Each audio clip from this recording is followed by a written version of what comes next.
So here is the Nuna Rava car seat that we're thinking about getting for Cairo's upgrade. We currently have the Nuna Pippolite and love it, so we kind of wanted to stay in the Nuna family.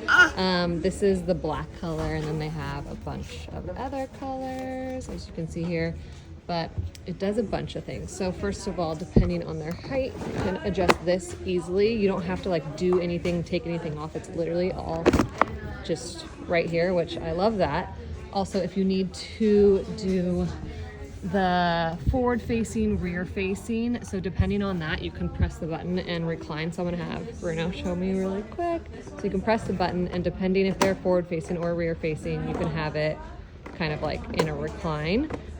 So for now, since we're gonna do rear facing, we'll do it like this, but then when he is forward facing, it'll be more like sitting straight up.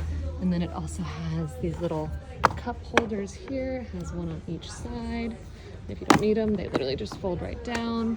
Also, it has this little thing, so when you're getting the baby in, you can just stick it in there, so it's easy to get them in. But yeah, I think we're going with this one. I'll let you guys know which one we end up picking, but yeah, I love Nuna. I think I want to stay in the Nuna family, and this one will probably be great for us.